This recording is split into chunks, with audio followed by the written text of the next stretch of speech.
हम्म,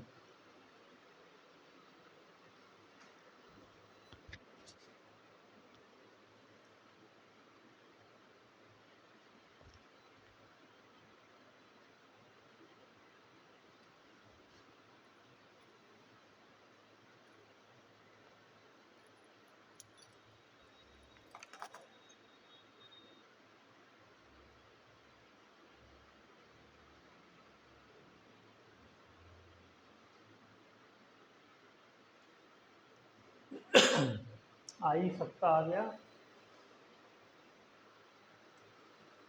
आई हम लोगों ने निकाला था। ये हमारी ऑब्जर्व कॉलिगेटिव प्रॉपर्टी है और कैलकुलेटेड वाली हमने निकाल ली थी। Delta T F is equal to water के लिए के एफ कितना होता है 1.86। ये क्वेश्चन में दिया होता है, चाहे तो लिख लीजिए यहाँ ब्रैकेट में K F is equal to 1.86। Unit क्या होती है केल्विन केजी मोल इनवर्स। ठीक है, ये हो गया। इनटू मोलैलिटी क्या आई थी हमारी, पहले हमने निकाले थे नंबर ऑफ मोल्स।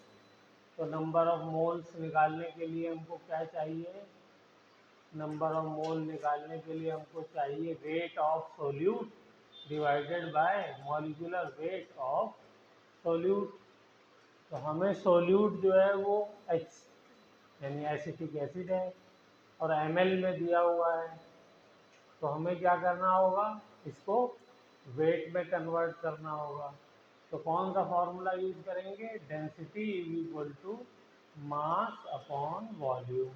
तो यहाँ से इसका मास आ जाएगा, डेंसिटी इंटू वॉल्यूम। डेंसिटी है 1.06, वॉल्यूम है 0.6। इसको मल्टीप्लाई किया तो क्या आया था 6 और पॉइंट आ जाएगा 0.6 एंड 36। बोलिए, यही आ जाएगा ना। ये आ गया इसका वेट ग्राम में। ओके, तो यहाँ पे हमने रखा था 0.636 divided by molecular weight acetic acid का कितना होता है 60। 60 से डिवाइड कर दिया था, तो उसके नंबर ऑफ मोल्स कितने आए थे,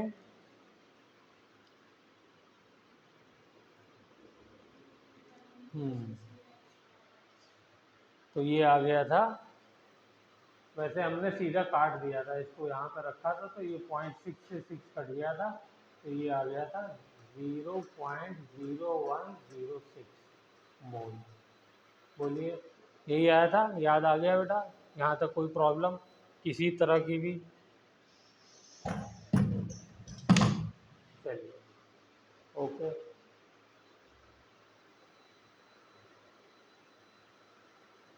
ये हो गया। अब यहाँ से हम लोग क्या करेंगे, मोलैलिटी निकाल लेंगे। तो इस फॉर्मूले में रखते हैं, तो ये हो जाएगा 0.0106 divided by mass of solvent होता है वो है 1 लीटर वाटर, और 1 लीटर वाटर बराबर किसके होगा 1 kg की। क्यों, क्योंकि इसकी डेंसिटी जो होती है 1 ग्राम पर ml होती है। ठीक है, सबके लिए नहीं, सिर्फ वाटर के लिए है। जितना इसका वॉल्यूम होता है उतना ही इसका मास होता है। 1 ml का 1 ग्राम मास, 1 लीटर का 1 किलोग्राम।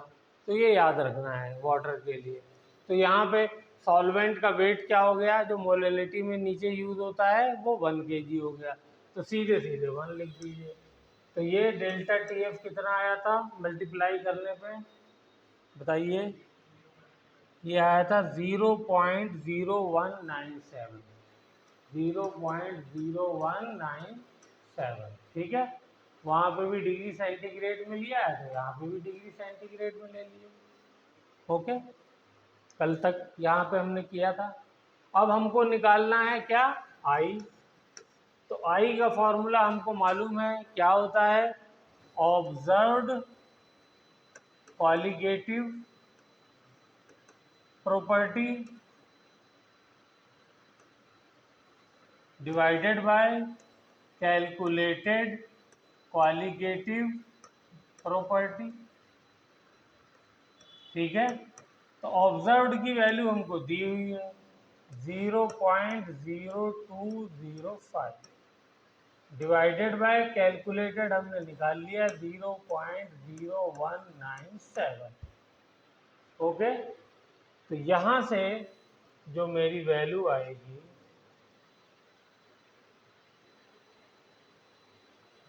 क्या आ जाएगी, ये वैल्यू आ जाएगी, याद है कितनी आई थी, 1 पॉइंट समथिंग आई थी, 1.04 1.04, यस 1.041, ये आ गई, ठीक है ना। इतना हमने कर लिया। अब हमको डिसोसिएशन कांस्टेंट निकालना है, ठीक है। आइए, तो डिसोसिएशन, डिग्री ऑफ डिसोसिएशन नहीं निकालना था। अच्छा, हमने क्या किया था कल, अपने पहले समझ लिया कि ये डाइमेराइज होगा, लेकिन एक्चुअली डाइमेराइज भी होता है, हमने देखा है, पढ़ा है। लेकिन यहाँ पे क्योंकि डिसोसिएशन कांस्टेंट पूछा है, तो इसका मतलब ये डिसोसिएट हो रहा है सॉल्यूशन में जाने के बाद, यानी आयोनाइज हो रहा है। एसिड क्या करता है, H पॉजिटिव और अनायन के अंदर ब्रेक हो जाता है, तो ये भी एसिड है, तो क्या करेगा, H पॉजिटिव और इसका अनायन पार्ट जो है एसिटेट आयन, उसके अंदर ब्रेक हो जाएगा। तो हमें इससे समझ जाना है कि यहाँ पे एसोसिएशन की बात नहीं कर रहा है, ना पूछ रहा है, ये बात कर रहा है डिसोसिएशन की, ठीक है ना। तो यही इसके अंदर हम लोगों ने कल कंफ्यूज होकर के कर दिया था। तो डिसोसिएट करेंगे, तो ये डिसोसिएट हो गया CH3COO negative and H positive. अब ये देखिए इक्विलिब्रियम का साइन आ जाएगा। क्यों इक्विलिब्रियम का साइन आया, एक तो वैसे ही हमसे पूछा है कि इसका डिसोसिएशन कांस्टेंट यानी इक्विलिब्रियम कांस्टेंट बताइए। दूसरी चीज हमसे पूछा भी है और हमें मालूम है कि ये जो है वो वीक एसिड है, और वीक एसिड जो होते हैं वो पूरा कंप्लीटली डिसोसिएट नहीं होते हैं, उसका कुछ परसेंटेज डिसोसिएट होता है, और ये भी मान सकते हैं कि मैक्सिमम 5% डिसोसिएट होता है, उससे कम ही होता है, ज़्यादा नहीं होता है। और फिर उसके बाद क्या हो जाता है, डिसोसिएशन के बाद जितना टूटता है उतना ही बनने लगता है, क्योंकि इक्विलिब्रियम आ गया। ओके, तो अब हमने माना कि जब टाइम t = 0 है तो मैंने इसका 1 मोल लिया। ओके, तो जब इसका 1 मोल लिया तो ये टाइम क्योंकि 0 है तो अभी ये ब्रेक होना शुरू नहीं हुआ क्योंकि टाइम 0 है, और टाइम t = इक्विलिब्रियम, उस टाइम पे जब इक्विलिब्रियम अचीव हो चुका, तो यानी जितना ये डिसोसिएट हो सकता था उतना डिसोसिएट हो चुका है। तो वो कितना डिसोसिएट हुआ, वो अल्फा डिसोसिएट हुआ, जो इसका डिग्री ऑफ डिसोसिएशन, ठीक है ना। तो ये कितना बनेगा, ये भी अल्फा बनेगा और ये भी अल्फा बनेगा, ठीक है। फिर हमने कहा था अगर इसके n मोल्स हैं तो कितना डिसोसिएट होगा, 1 मोल में से अल्फा ब्रेक हुआ है, ध्यान से, 2 मोल में से 2 अल्फा, 3 में से 3 अल्फा, n में से n अल्फा, तो ये हो जाएगा n अल्फा डिसोसिएशन, सिंपल सी बात। तो बनेगा कितना, अल्फा से अल्फा बन रहा है तो n अल्फा से n अल्फा बनेगा, ये भी n अल्फा बनेगा। बस इतनी बात सोचनी थी। उसके बाद क्या करना है, उसके बाद फॉर्मूला वही लगाना है, कौन सा, वेंट हॉफ फैक्टर वाला। तो वेंट हॉफ फैक्टर में हमने क्या सीखा था, जो आई होता है वो किसके बराबर होता है? नंबर ऑफ मोल्स कह लीजिए, पार्टिकल्स कह लीजिए, हम मोल कह देते हैं, मोल्स ऑफ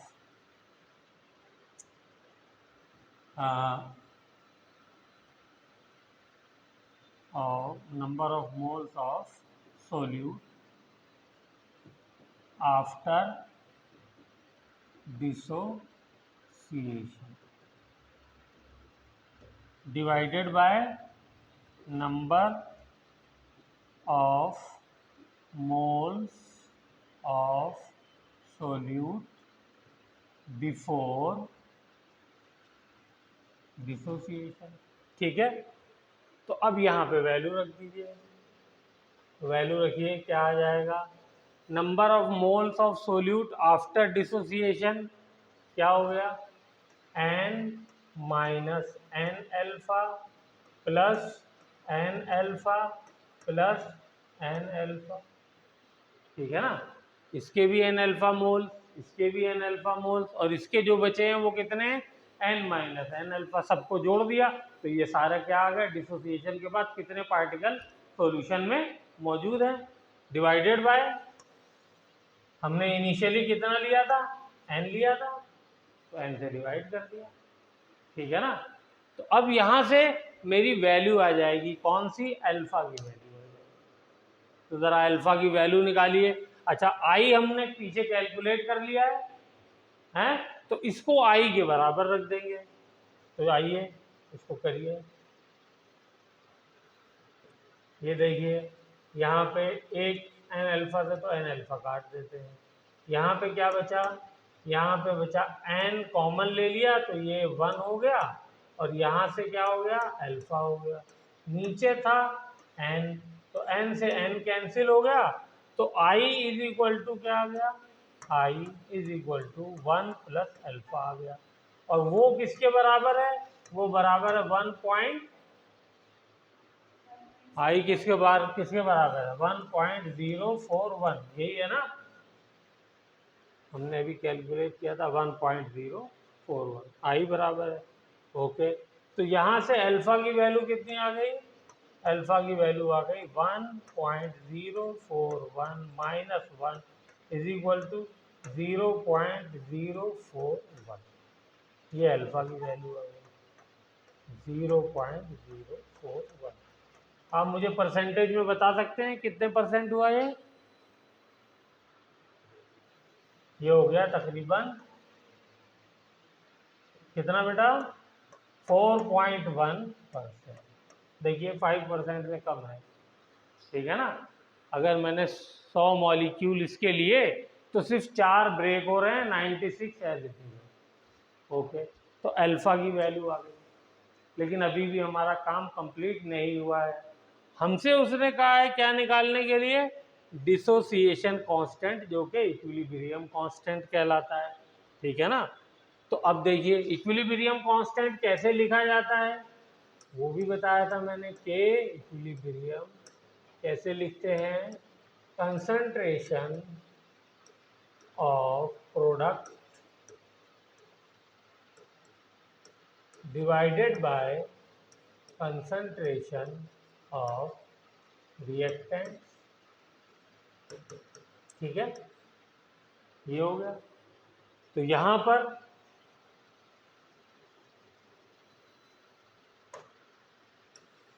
वैल्यू रख दीजिए। तो कंसंट्रेशन ऑफ प्रोडक्ट में क्या लिखेंगे? प्रोडक्ट में क्या क्या है? एसीटेट आयन है और H पॉजिटिव आयन है, तो लिखिए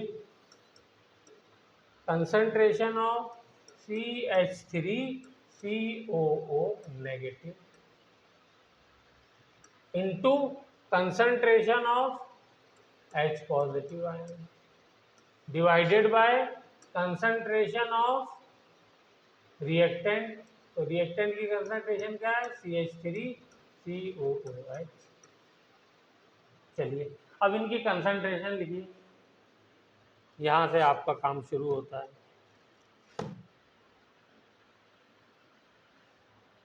इक्विलिब्रियम वाली कंसंट्रेशन लिखनी होती है, याद रखिएगा। ठीक है ना, क्योंकि हम जो इक्विलिब्रियम कांस्टेंट निकाल रहे हैं ना, तो इक्विलिब्रियम पर कितनी कंसंट्रेशन है। थोड़ा सा ध्यान से करिएगा, क्या हमें कंसंट्रेशन दी हुई है।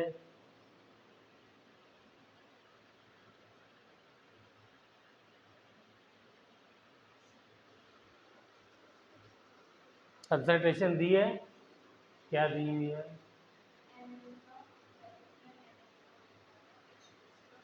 एक मिनट, कंसंट्रेशन हमको क्या दी हुई है, एन अल्फा।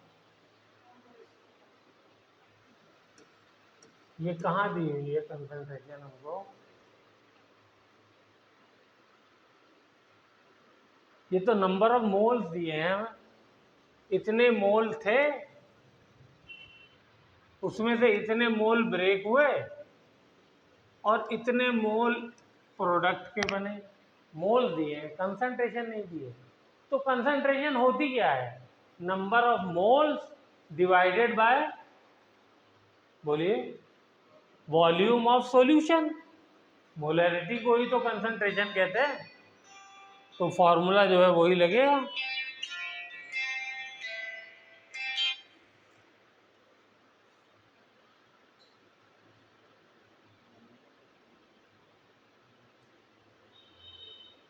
तो कंसंट्रेशन के लिए फॉर्मूला लगाइए, नंबर ऑफ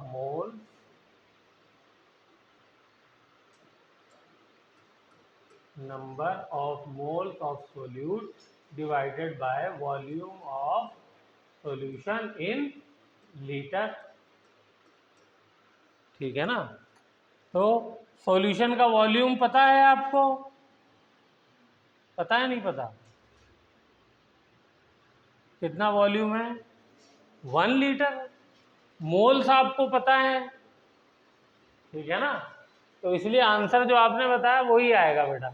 लेकिन कंसंट्रेशन कैसे आएगी, अब वाली वॉल्यूम 2 लीटर होता तब हमको 2 से डिवाइड करना पड़ता, ठीक है ना। तो यहाँ पे कंसंट्रेशन लिखते हैं, इधर देखिए सब लोग कैसे लिखेंगे, इसकी कंसंट्रेशन कितनी है इक्विलिब्रियम पे, एन अल्फा, तो मैंने लिख दिया n alpha divided by volume of solution, volume of solution वही है, ओके, ठीक है। फिर उसके बाद H पॉजिटिव की कंसंट्रेशन वो भी n alpha divided by volume of solution, solution का वॉल्यूम तो सबके लिए सेम ही है, 1 है, तो इसलिए सबके लिए 1 आएगा, ठीक है ना, डिवाइडेड बाय नीचे क्या आ जाएगा, n minus n alpha divided by volume of solution, ये भी 1 है। अब इसको सॉल्व करना है, तो देखिए आसान है, अब सॉल्व कर सकते हैं हम। तो क्या हो जाएगा, n square alpha square divided by n को कॉमन ले लिया तो 1 माइनस अल्फा, एक एन से एक एन कट गया, क्या बचा, n into alpha square divided by 1 minus alpha. ये आ गई के इक्विलिब्रियम की इक्वेशन, ठीक है। अब इसमें हम लोग क्या करते हैं, ये यही नहीं, इक्विलिब्रियम के चैप्टर में भी हर जगह हम लोग एक अप्रोक्सीमेशन लेते हैं। क्या अप्रोक्सीमेशन लेते हैं, चाहे वो 1 माइनस अल्फा हो, चाहे वो कहीं पे 1 प्लस अल्फा आ जाए, इसको अप्रोक्सीमेटली हम लोग 1 के बराबर ही मानेंगे, क्योंकि alpha is very very very very small, ठीक है ना। कितना था, 0.04, 1 के मुकाबले में बहुत छोटा हो गया, तो हम इसको नेग्लेक्ट कर देंगे। तो ये फॉर्मूला क्या बन जाएगा फाइनली हमारा, n alpha square divided by 1, और 1 को आप चाहे तो हटा दीजिए, आ गया। अब आइए के इक्विलिब्रियम क्या हो जाएगा, n number of moles of solute, ये हमने निकाला था शुरू में, कितना आया था, फर्स्ट पेज पे निकाला था ना, ये रहा एन, कितना आया था, 0.0106, तो ये हो गया 0.0106, ये तो n की वैल्यू हो गई। और अल्फा कितना निकाला था? अल्फा हमने निकाला है, कहाँ गया, ये रहा, 0.041 का स्क्वायर। इसको सॉल्व कर लीजिए, आंसर आ जाएगा।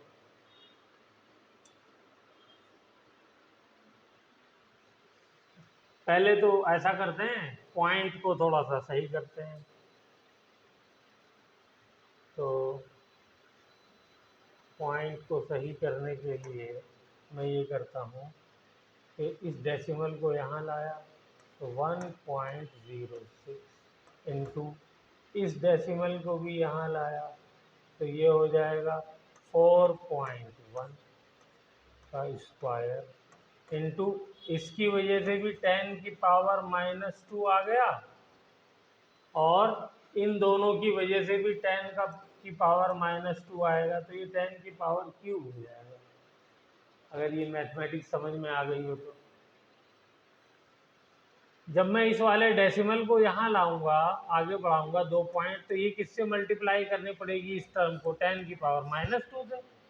और इस वाले टर्म में भी 2 डेसिमल के बाद यहाँ ला रहा हूँ, तो ये भी 10 की पावर -2 से मल्टीप्लाई करना पड़ेगा। लेकिन क्योंकि स्क्वायर है, तो 10 की पावर -2 का स्क्वायर, और एक यहाँ पे 10 की पावर -2, तो क्या हो जाएगा? 10 की पावर -2 का क्यूब हो जाएगा। Okay, very good. अब इसको मल्टीप्लाई कर लीजिए, तो ये आ जाएगा, जो भी वैल्यू होगी वो 10 की पावर -6 के साथ आ जाएगी। इसको मल्टीप्लाई करिए, इसमें जो बुक में आंसर दिया हुआ 1.86 दिया हुआ है, और मैं इसको कैलकुलेट करता हूँ कैलकुलेटर यूज़ करके। तो ये हो जाएगा 4.1 इंटू 4.1, हाँ, इंटू 1.06, तो ये हो गया 17.8। 17.8, इसमें है 18.6, चलिए 17.8, ठीक है। और ये हो गया इसकी वैल्यू, ठीक, ओके।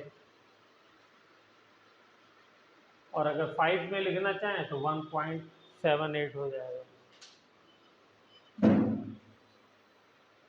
तो ये भी आंसर हमारा सही है। इन्होंने वो अप्रोक्सीमेशन जो हमने किया वो नहीं किया है बुक के अंदर।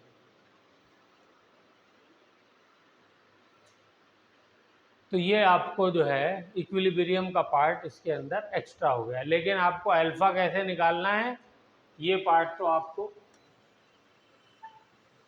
वहाँ भी सीखना था और यहाँ भी सीखना है, इसलिए मैंने इसको दोबारा कराया। तो इसको फिर से एक बार जल्दी से रिवाइज करिए, कहीं कोई डाउट हो तो पूछिए, वरना आगे बढ़ा जाए।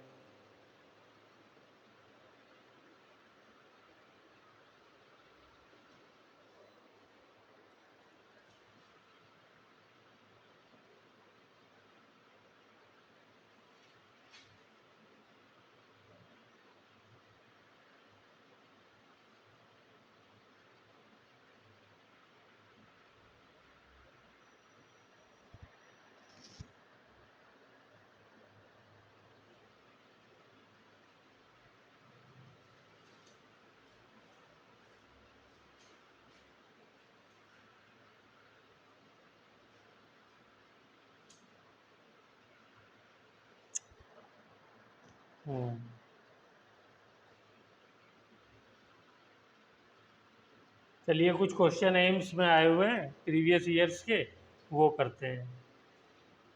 एक क्वेश्चन है 2006 में आया था एम्स के अंदर, जब एम्स का अलग एग्ज़ाम होता था।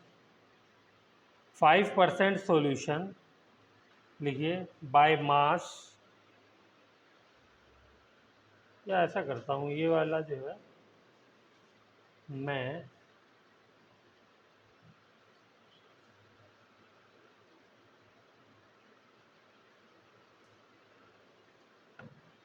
ग्रुप में भेज सकता था, लेकिन यहाँ पे प्रॉब्लम हो गई। चलिए क्वेश्चन ही लिख लीजिए। ये है 5% solution of 5% solution by mass. By mass का मतलब क्या दिमाग में आना चाहिए फौरन? 5 ग्राम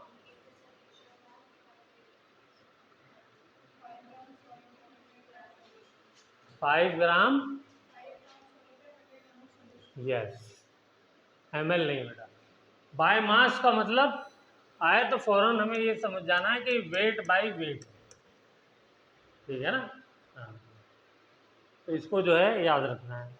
ओके, किसका है ये केन शुगर का है, ठीक है ना। ओके,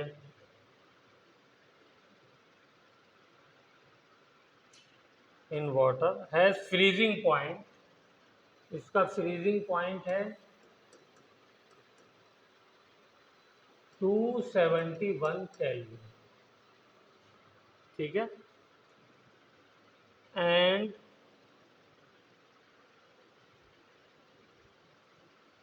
फ्रीजिंग पॉइंट वो तो हमें मालूम है, लेकिन क्वेश्चन में दिया है तो लिख देता हूँ। फ्रीजिंग पॉइंट ऑफ वाटर क्या होता है?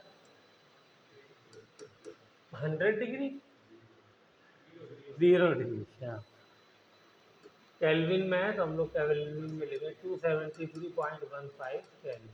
ओके, हाँ, चलिए।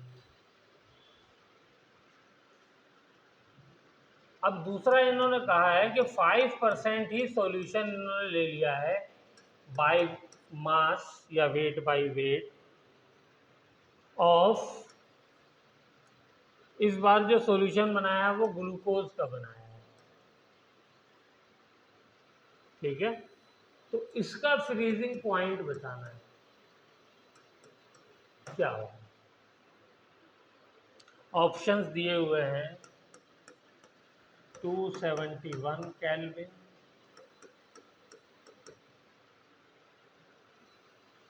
273.15 केल्विन,